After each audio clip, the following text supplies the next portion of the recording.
Hi again. So Tim on here is very. I'm always saying to people, ask me some questions, and if I can cover the topic, I will.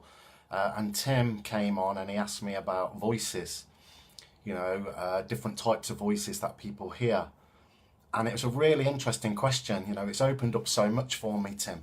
And one of the things it's opened up as well is that in this field of self-help, therapy, coaching, all of that type of things is one of the things that worries me is that a lot of people are doing this stuff, which is fine. The way I look at it, if somebody's getting help, it doesn't matter who they're getting help from.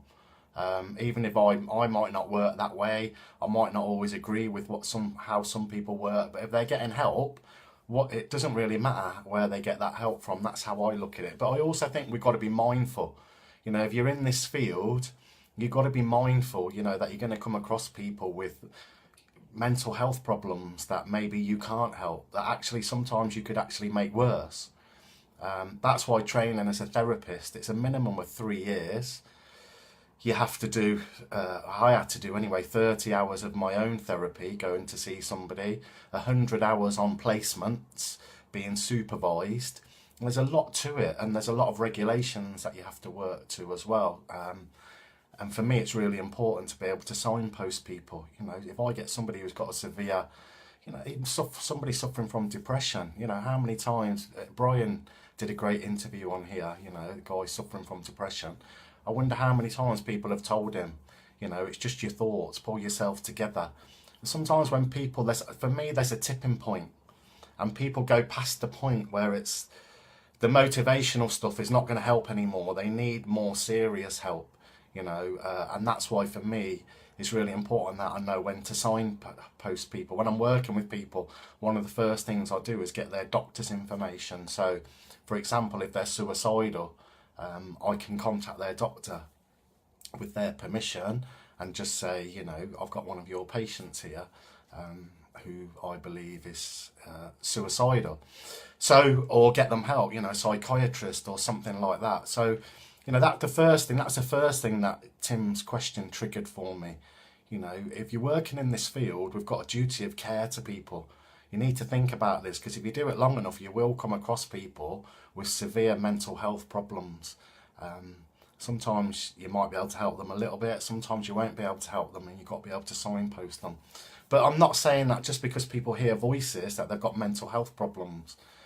Sometimes people who are suffering from psychosis, schizophrenia, things like that, they might hear voices. But I've also been, years ago, I went through a spell where I was going in spiritualist churches, and those people in those churches, they'll tell you all the time that they're hearing voices, they're getting messages through, they're seeing things. And I never felt that any of them had any mental health problems. It's just something that they believed in, which I was quite open to. I never heard any voices myself.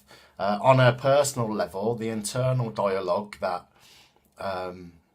although some weird things did happen in those spiritualist churches that I'll talk about another time, to be honest, some quite amazing things.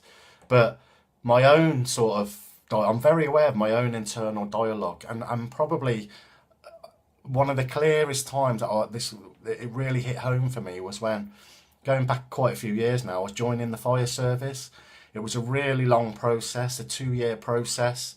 I passed all the written tests, which were tough, and I was doing the physical test. And I got to the last bit, and one of the last bits that they do was they got you to put a breathing apparatus, a mask on. There was no air connected to it, and they'd actually put a restrictor on the front of the breathing apparatus. So what that meant was you could still breathe, but it was really hard to breathe. You had to suck really deeply to get a breath, and then they blacked out the mask as well, so you couldn't see where you were going. It felt as though you couldn't breathe, and I remember this feeling of panic coming over me.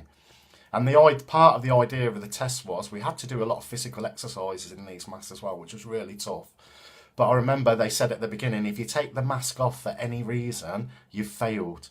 And I'm 2 years into the process here, and I really want this job.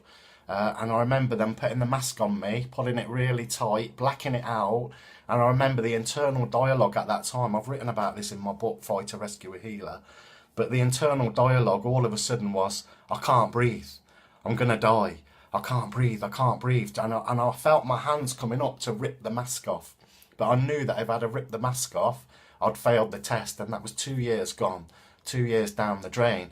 But almost at the same time, another voice, I wouldn't say voice, another thought process came in, which was saying, well, if you couldn't breathe, you'd be on the floor, you'd pass out. Of course you can breathe, get on with it.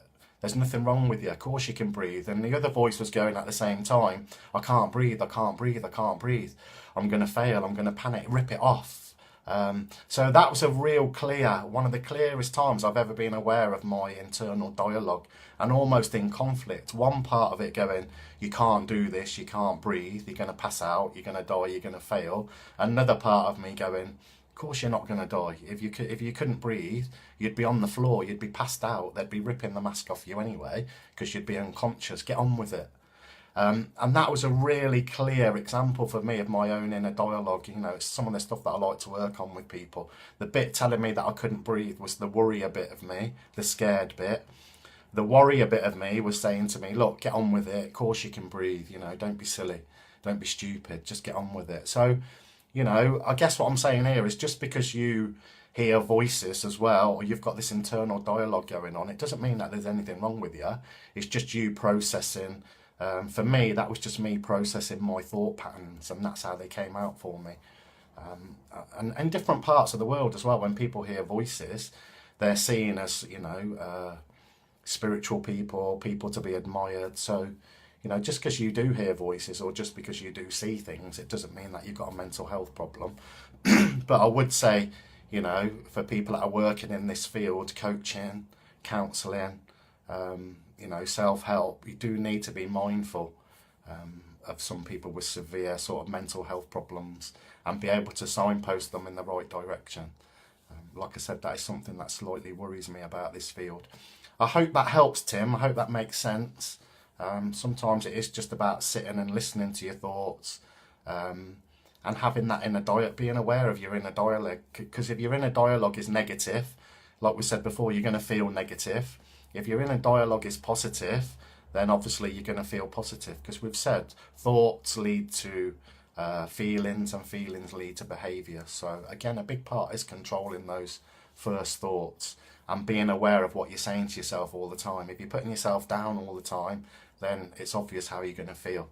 If you're bigging yourself up all the time and looking for the positives in your life, then it's obvious how you're going to feel as well. So I hope that makes sense, Tim.